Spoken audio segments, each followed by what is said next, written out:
Hello guys. So nandito ako ngayon sa palayan. And ayan, malalaki na yung tanim dito. So may problema lang kasi maraming naninilaw na dahon. So ito, hindi pa siya gaano naninilaw. So ito ay SL19. So karamihan na hybrid. SL19, BioRice. Yun, naninilaw yung dahon nila. Ito. Yan, kung makikita nyo, dilaw na dilaw. So meron ditong doon. Yun talaga makikita mo. As in, tuyo na yung dahon nila. So parang hinog na. Kung sa malayo titignan mo, parang hinog na yung palay.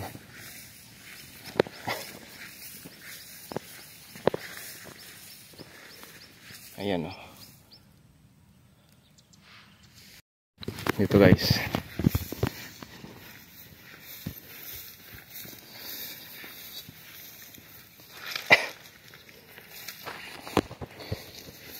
Siguro sanhi ito ng palaging matubig. So dito kasi sa amin bihira mawala ng tubig gawa ng pag umulan, matinding ulan dito, tapos matagal matuyo yung lupa. Pero ngayon dito na tuyo na siya, pati yung dahon tuyo na rin.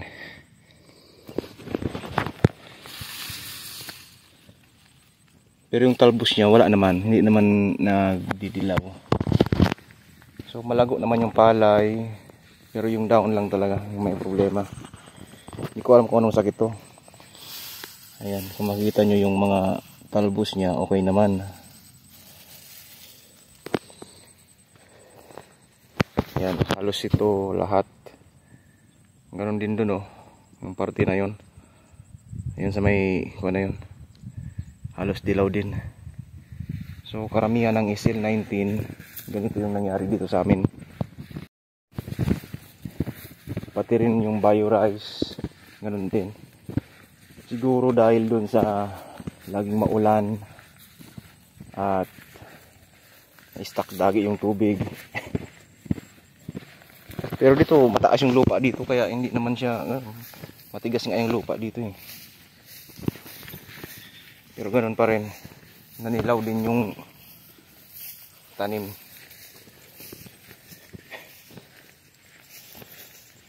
Nung nakaraan kasi laging mahangin, siguro ito yung epekto.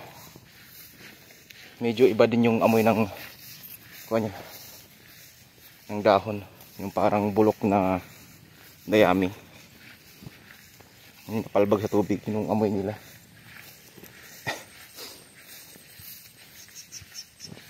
Pero din yung tanim ko doon sa, may tanim doon ako doon. Pero din yung nangyari. So ito yung inbred. Inbred siya, pero hindi siya nanilaw. So walang dilaw na makikita diyan. Ayan. Pero diyan karamihan naninilaw yung dahon. So sana hindi maapektuhan yung bunga niya. Hindi maapektuhan yung pinakapuno niya sa dahon lang. Kasi pag nangyari yun, wala, dugi. Yung ibang dito sa amin hindi nakapagtatanim ng palay kasi laging matubig. Lalo dun sa part na yun. Dahil yung tubig hindi bumababa. Tingnan mo naman yung dinaanan ng tubig. Ganito dito eh. Yung tubig talagang matindi. Once na umulan ng malakas, maghapon lang umulan, baha agad yan. Kaya timing, pati yung pag-spray, pag-apply ng fertilizer, kailangan yung timing. Kaso minsan kahit akala mo wala ng ulan, dahil ilang araw na hindi umulan, pag-apply mo ng fertilizer, yun kinagabihan uulan. Ganun yung nangyari sa akin doon nakaraan eh. Nag-apply ako ng 2 sako. Urea at triple 14. Kaso yun, pagkatapos ko mag-apply ng fertilizer, paghapon, umulan. Actually, hindi pa ako tapos. Nagsisimula na umulan. Ayun, ang tagal ng ulan, mga 3 hours ng ulan. Ayun, lumampas sa pilapil yung tubig. Sayang yung fertilizer na in-apply ko. So ito talaga mga inbreed, walang epekto, walang dilaw. Ganon din yung ito, 216. Pero yung quadro alas meron din. Naninilaw din. Pero ito, ayan o. SL19 din to, pero wala. Ay, meron na din o. Pakonti-konti.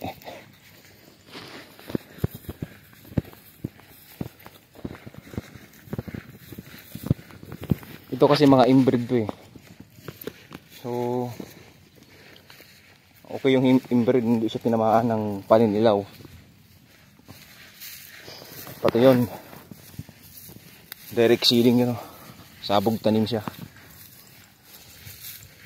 216 din.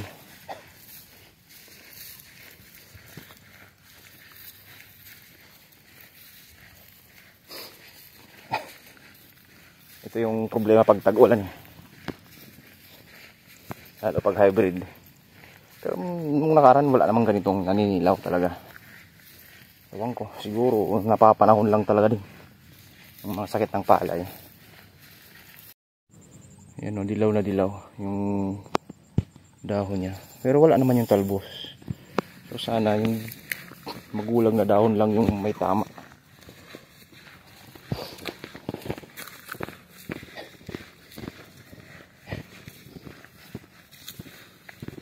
So yung tira na punla na yon, ito yon. Mayroon din pala siya na nanunuyo din. Didilaw din yung dahon niya. Ayan. Ayan, mapapansin nyo. Yung berde na yan, yung berdeng berde, yun yung SL19. Tapos itong mga maliliit na yan, inbred. Pero may tama din eh.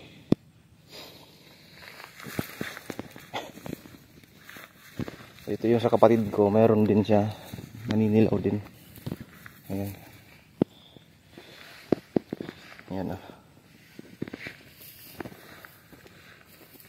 So ito yung inbred, 216 ata to, ewan ko kung anong palay ito. Pero ganun din, naninilaw din siya. So sabi dito sa amin, baka yung, kasi nung nakaraan talagang malakas yung hangin dito nung magbagyo, di ba? Nung may bagyo, halos 1 week ata yung hangin dito sa amin. So ito naman sa kapatid ko, medyo wala din, konti lang. So hindi siya masyadong nalamog. Pero nagpa-spray na ako ng Bertaco dyan nung nakaraan araw.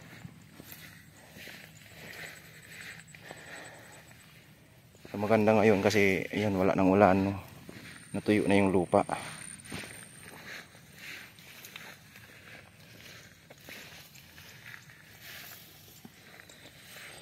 So ito rin bigante. Bigante rin, bigante ito, bigante plus ata to. Pero yun, may parting naninilaw din siya.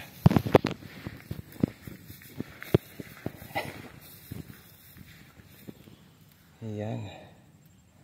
Ayun nyo, oh. Tingnan natin to. Hindi ko alam kung anong palay ito, pero halos lahat. Yung isang pilapil dyan, yung isang pitak. Yung isang pitak halos. Yun, may mga dilaw talaga. Yung sa akin, yung kalahati lang yung naninilaw. So ito, tingnan nyo. Dahil sa sobrang tubig,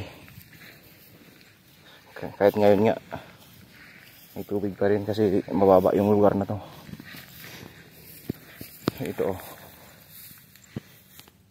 Naninilaw siya. Isang pitak to. Ganon din yun oh. Yun sa kabila.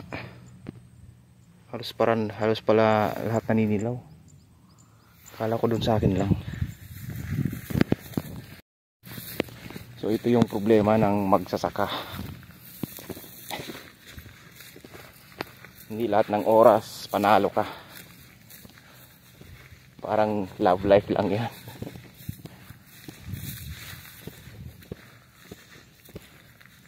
Hindi lahat ng oras mamahalin ka pabalik.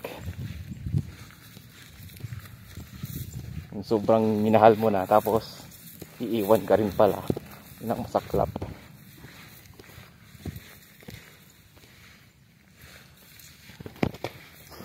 So ito sa kapatid ko, nasa 2 hectares to. So hindi naman siya gaanong naninilaw, pero yun, may part lang talaga na yun o. So itong part na to medyo mababa, kaya nakikita nyo may tubig pa. Ito tinanim din to, matangkad na yung pastuhod na rin yung yung palay yung naglipat tanim dito, kasi nga lahat ng tubig na sa taas dito bumabagsak. Sinabayan pa ng ulan, yun problema.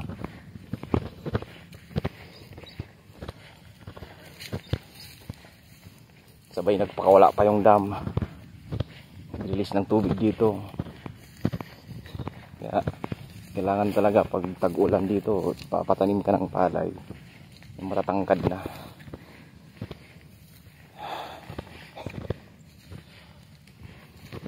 So ito okay naman talaga siya, hindi naman gaanong, wala naman siya masyadong problema. So sana makarami.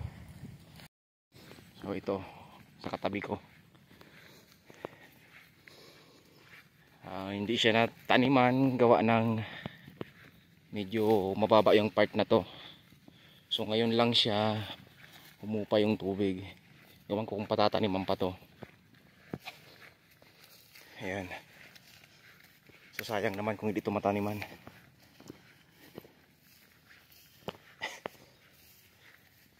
Malaki din to, kayang umani dito ng 100 sa isang pitak na to. Bali 3 pitak to, ito yung pinakamalaki niya. Kaso medyo mababa yung part na to, kaya hirap talagang taniman.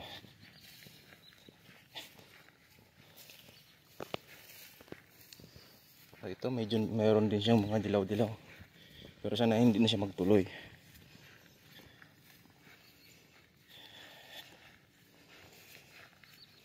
So dapat mapatayo talaga muna yung lupa.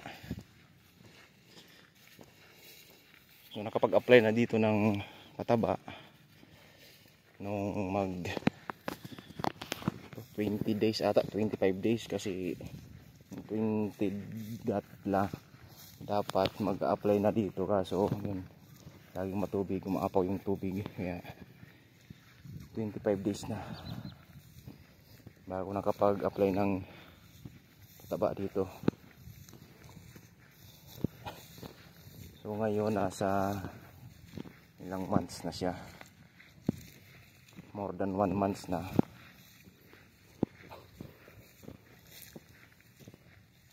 Nag 1 month na to noong 29, o parang 29 ata to, tinanim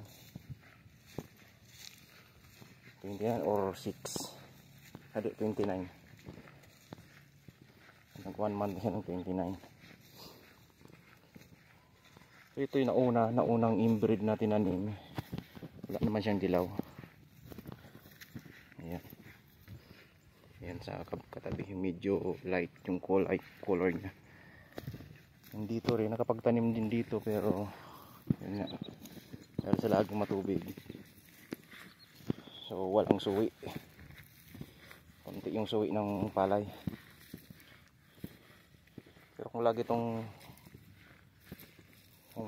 mawala ng tubig, siguro baka dumami din.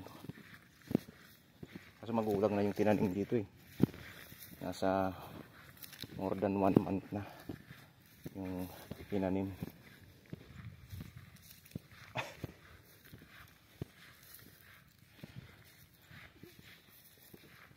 More than 1 month na yung pananim dito bago sila naglipat tanim, kaya manipis, tapos laging matubig, kaya hindi nakapagsuwi.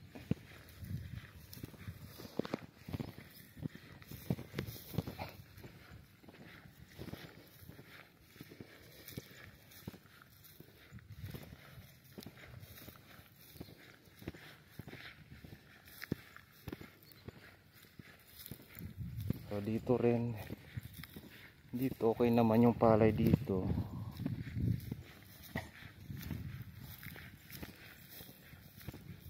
Ayan. Pero ganun din, hindi siya gaanong kapal yung suwi niya kasi lagi rin matubig dito eh. Ngayon lang talaga nagkalma yung tubig. So tingnan nyo to.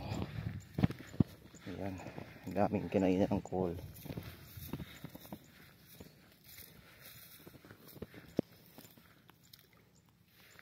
Sa akin, so dito yung nasanla sa akin, titingnan natin kung mababaw na yung tubig, pwede naman kapag-apply ng fertilizer. So 1 month na siya nung hindi, mag 1 month pa lang siya sa 6. Yung problema, hindi pa nakakapag-apply ng fertilizer, hindi pa nakakapag-spray ng insecticide, gawa ng laging matubig.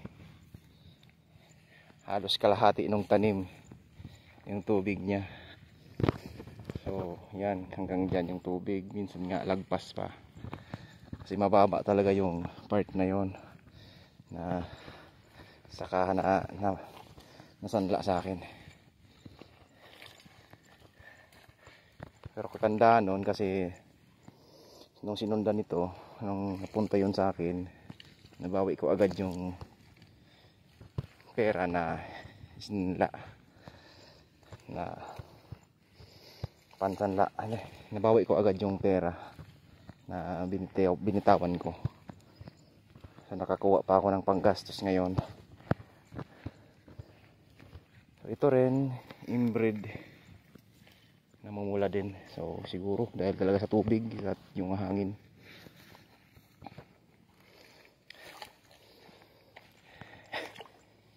Tingnan nyo yung dinaanan ng tubig. Yan. Malakas talaga yung tubig dito. Ito hybrid din to. So ito wala, okay naman. So ito rin sa kapatid ko, meron pa. Meron din naninilaw. SL19 din to. So lahat ng tinanim ko ay SL19. Tara, nagbonus na ka. Ah. Yan, ibinunusan mo na. Yan. Magbonus na malawura kung maarawan may tubig pa.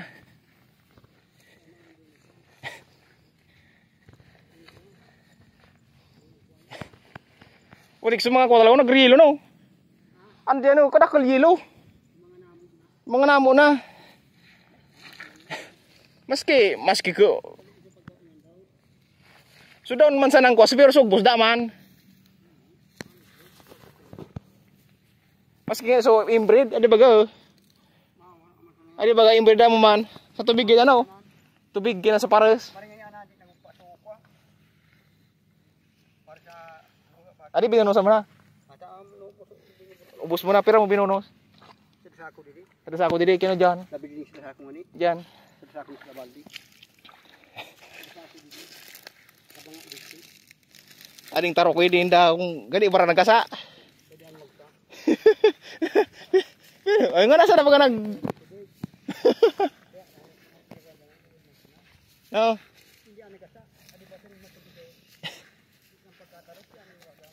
Kita, ano ba lang impis?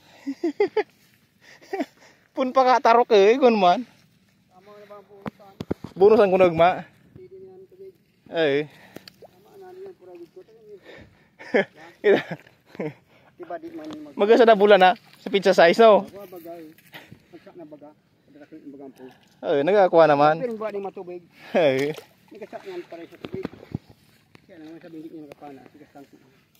Di mo siya marin nag-asa talagang sudakulun. Paroy. Kasak yaton. Ay. Yadi nga ni. May lubot pa eh. Mari paro mo. Bay, dito ubas-ubas na yan sa puro. Pero nagayilo man talaga. Dito.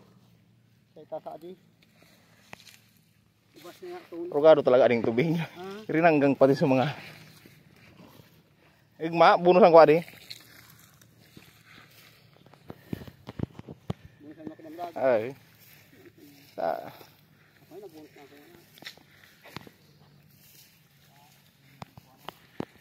So ito yung nasanla sa akin guys. So makikita nyo yan. Maliliit yung puno niya. Yung katawan. Ha? Marayin. Ginta na kasi di man marayin nagasa. No?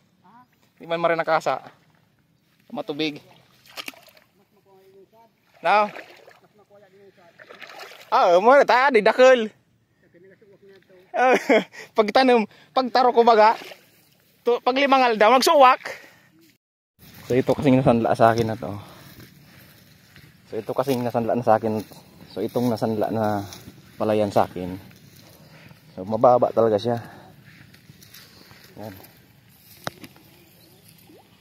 Yung suwi ng isang puno, 5, 3. Maliliit talaga yung kanya puno. Pero may part din na yung medyo malalaki-laki. Na yung naitanim na siguro mga 3 o 2 puno yun. So tingnan nyo itong pilapil niya. Grabe yung damo. So hindi kasi makapag tanggal ng damo kasi yung tubig dito halos dyan halos pumantay dun sa pilapil kaya hindi makakapagtanggal. Ngayon lang talaga pagpunta ko dito, ngayon lang kumalma yung tubig.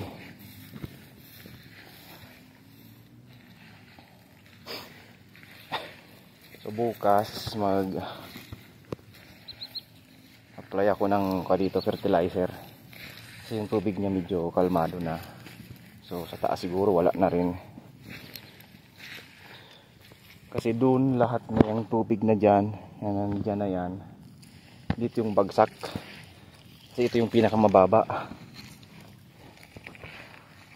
lalo na dyan yung siguro nasa mahigit 2 hektarya yung nandyan. Yung bagsak niya dito. So tignan to, mataas to, sa akin mababa, pero yung tubig niya pumapasok dito kasi mataas pa yung tubig dito sa akin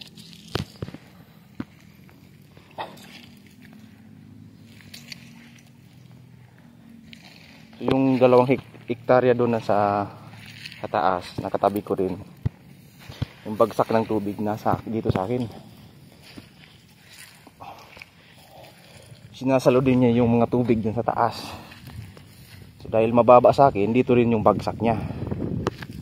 Dito lumalabas din yung tubig. Pero kapag talagang punong-puno na yung palayan doon. Pero pag medyo naka-level lang dito sa kaway, di pumapasok yung tubig dito. Kaya dito sa akin natatambak yung tubig. So sa kanila tuyo na yung lupa, sa akin may tubig pa. Yun ang problema dito kapag tag-ulan.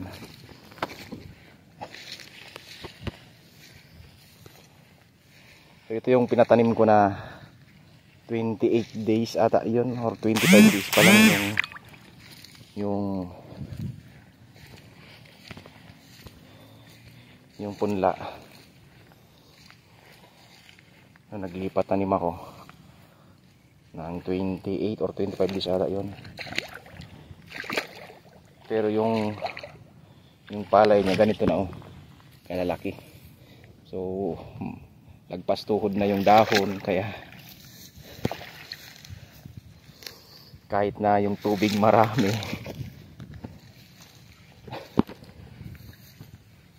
ito may tubig pa rin na pumapasok. So mamaya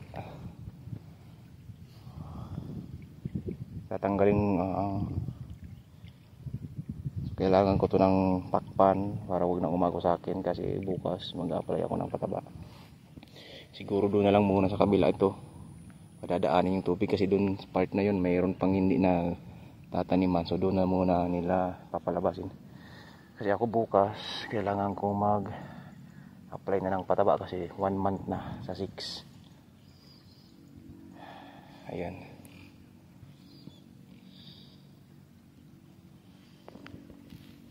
So takpan ko muna to guys. So ito guys, kung laging binaba yung lugar nyo, kung laging matubig, so isasuggest ko sa inyo na magpatanim kayo ng palay mga nasa 25 days na, or kahit 20 days, basta kapag nagpunla kayo 5 days bago kayo nagpunla, mula nang magpunla kayo dapat mag-apply na kayo ng pataba. So ako nagpunla ako ng rekta siya, hindi ko siya pinatubuan.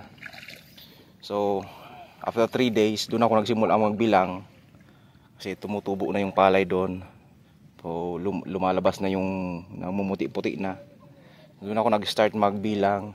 So after 5 days nag-apply ako ng pataba, urea. So para umangat agad yung palay. So tumaas agad. And then 1 week, after 1 week, nag-apply naman ako ng triple 14. So yun nga, yung isang palayan ko doon, tinaniman ko yun ng 20 days. Pero yung 20 days yung punla niya. Pero yung tangkad ng palay is halos nasa tuhod ko na. So maganda pag mataas na yung palay bago mo siya itanim, lalo na dun sa palaya na laging binabaha. So ito nga, natatawa ako kasi nung walang tanim yan, kala mo fish pond kasi malalim yung tubig, halos mabot sa tuhod. Mga 2 dangkal yung tubig niya. Tapos yung doon sa dulo, yun ang pinakamalalim kasi medyo mababa yung part na doon. Pero nung mataniman na, wala na, hindi mo na makita yung tubig kasi yung palay malalaki na, madami na yung dahon. Kaya ayun, hindi siya nakain ng kuhol. Yun ang kagandahan nun.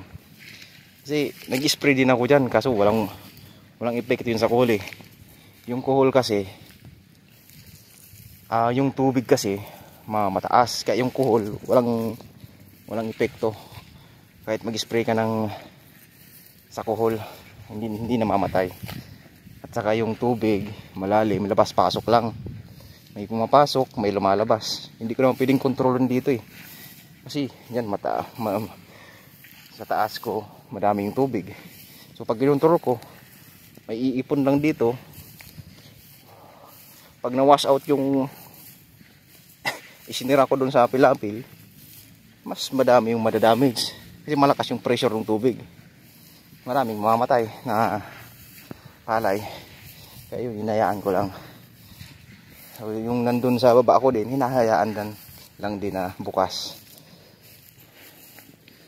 Kaya yun ang kagandahan ng medyo magulang na yung tatanim mo kapag ganito na binabaha yung palayan nyo or madami yung tubig lagi.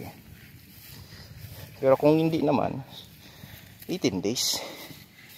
So So 18 days kung gagawin nyo yung 2 beses na mag-apply ng pataba, yung urea sa after 5 days, tapos after 1 week gagamitan nyo ng triple 14. So 18 days mataas na talaga siya, more than isang tanggal na siya. So pwede na siyang itanim, malalaki na rin siya. Kahit nga 15 days pwede na yun. Pero yun nga, kung ganito yung lubog sa baha palagi yung palayan nyo, I suggest na medyo magulang na yung palay na itatanim nyo. Kasi yung nakaraan dyan, nagtanim ako, nasa 1 month na. Problema nun, wala akong makuwang mga, tipid pa yung kolin tipid pa yung pagpatanim ko kasi sinanla sa akin yan, alanganin na. So halos lahat nakatanim na dito, so ako hindi pa. So, naghanap pa ako ng pangtanim dyan.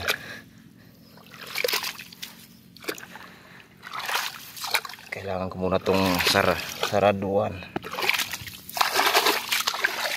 Hindi pumapasok doon sa akin. Kailangan kong mapabawasan yung tubig doon kasi mag-apply nga ako ng pataba bukas.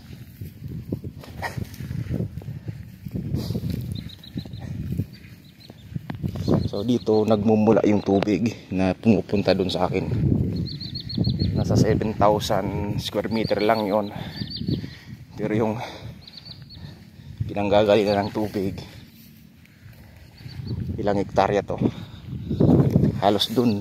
Ayan, lahat ng nandyan, ito yung binabagsakan din. Nasa 2 or more than 2 hectares to. Yan, ito yung bagsakan ng tubig dito. Bagsak din dun sa akin lahat. Kaya buti nga nagpatanim ako doon. Magulang na talaga yung palay pang tanim. Kasi kung hindi, wala. Gastos, maraming gastos. Kasi uulit ka ng patanim. So ito nga rin magulang na din yan. Nasa 1 month na rin yung, hindi siya makapagpatanim dito gawa ng matubig lagi. Pero ako kahit matubig yun, sinapalaran ko na. Kasi sanla lang sa akin yan Kailangan kumita talaga. Pero yun, sinubukan ko kahit matubig. Sinapalaran ko na yung palay. Pero sawa ng Diyos, ayun, nakaligtas. Kahit hindi gaano kadami yung suhi, pero at least hindi namunga yung punla ko. Kasi yun ang mahirap kapag matanda na yung punla, mabilis yan magbunga.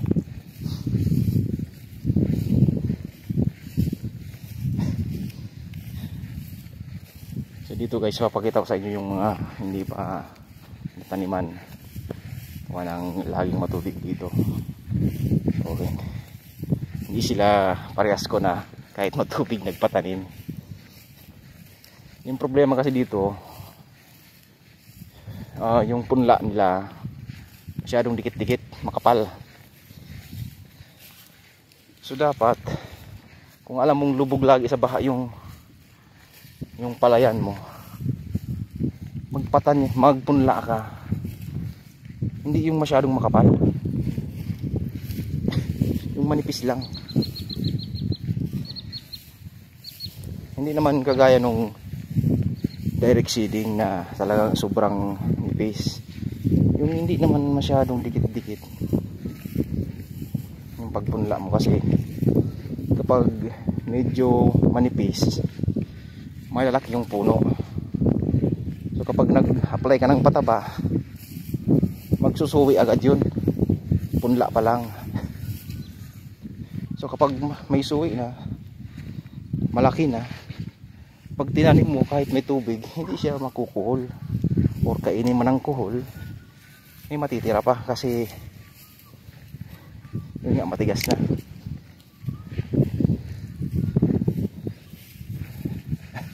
Pero Pero yun nga sa akin eh, 28 ata yan, 28 days pinatanim mo to. Pero dahil sa matanda na nga, malaki yung puno, dahil manipis yung pagkapunla ko, ayun, hindi inano ang kuhol. May part na namatay, pero yung nabunot lang yung gawa ng lakas ng tubig. Sa ilang base nagbaha dito eh. So nalampasan pa nga yung palay na yun ng tubig. So umapaw doon sa pilapil, lumubog yung palay. So ito oh, yung part na yan wala pang ito, na matanda na din yung pinatanim dito, pero dahil nga sa makapal yung pagkakapunla, medyo maliliit lang yung puno, kaya yan kinain ng kuhol. Yung iba namatay kasi maliliit pa. Pero pag manipis lang kasi yung punla mo, yun ang kagandahan doon, kasi na buwelo yung palay mo, buwelo siya, tumataba agad at tumatangkad, bilis tumangkad. Kaya nahihirapan din yung kuhol. So ito wala, hindi pa nakakapagpatanim. So yung kasama, yung mga katabi niya, nasa 1 month na.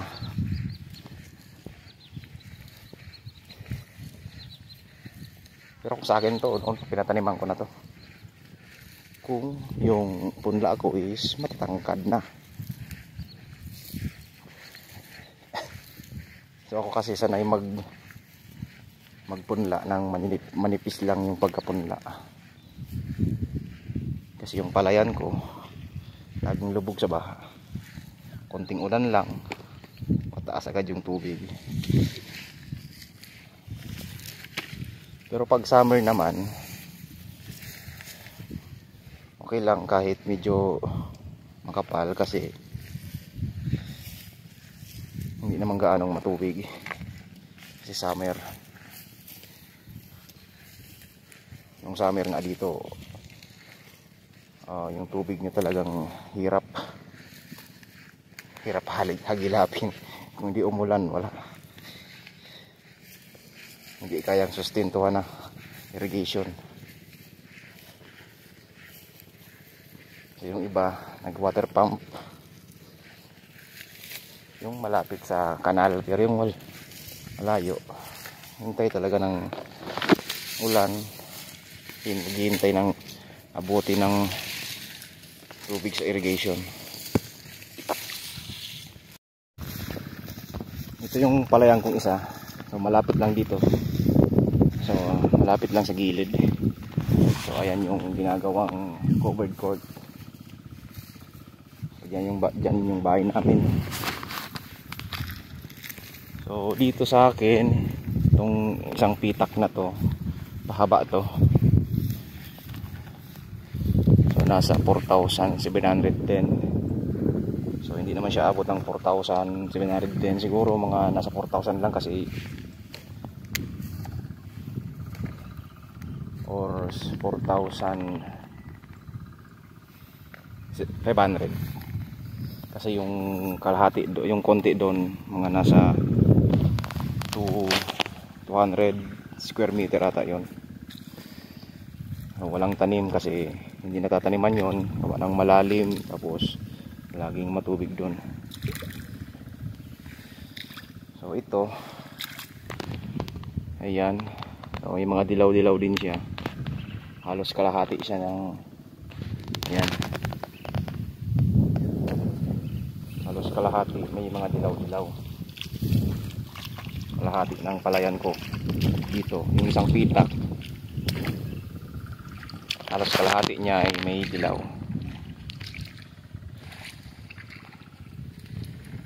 So hindi naman to dahil sa kung anong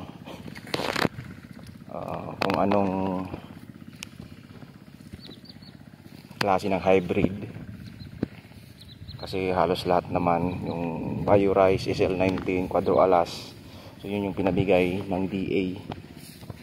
So nagkaroon siya ng mga sakit ganito na naninilaw. Pero yung kagandahan nito kasi wala naman dun sa talbos, yung pinakamagulang na dahon lang niya yung nilaw.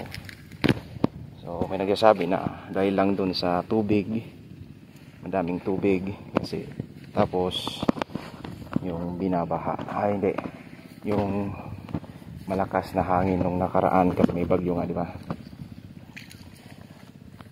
So, nasa 1 week din yung tubig dito. Hindi, so, nasa 1 week din yung hangin, kaya yun, siguro nalamog. So, ito yung tilapil dito ngayon, wasak. Gawa ng yung pilapil dito nung summer, talagang damitak yan, bitak na bitak lahat ng palayan, tuyo na tuyo yan. Nung magkatubig, na stuck ng ilang araw, halos 2 weeks, 3 weeks, bumaha dito, na stuck siya, kaya yun, nalusaw yung pilapil. So ayan, titignan nyo, naninilaw din siya. So hindi gaano kalago yung palay, gawa ng maraming tubig palagi. Ayan guys, mag-comment kayo guys kung alam niyo kung anong sakit nito, kung dala lang ba talaga ng tubig or ng hangin. So please comment kung may alam kayo na gamot, fertilizer ba or i-spray, kung ano yung maganda dito. So may nagsabi sa akin, i-sprayan ko ng zinc. So try natin yung zinc kung magagana dito. Ito yung in-applyan ko ng pataba na 14-14 triple 14, tapos urea, na pag-apply ko ng pataba, hindi pa ako nakakatapos, umulan na. At yung ulan tuloy-tuloy, mga 3 hours. Tapos hanggang gabi umulan pa, paggabi. So umapaw yung tubig, kaya ewan ko lang, parang walang epekto yung pataba na in-apply ko. So hindi ko siya na-timingan, kasi wala nang ulan nun eh. Wala nang ulan, tapos wala nang tubig doon sa katabi ko. Wala na rin, konti na lang yung tubig dito sa akin. Kaya sabi ko, kasi lampas na ng 1 buwan, hindi pa ako nakakapag second application ng fertilizer. So dapat nga, di ba, 20 days. So lampas na, nasa 1 month na. So 25 to, nung July, 1 month na. So nakapag-apply ako ng second application, lampas ng 1 month. Kaso yun nga, minalas, umulan, at bumaha ulit, umapaw yung tubig sa pilapil, kaya wala, tanggal yung. Kaya tingnan natin kung mayroon siyang epekto.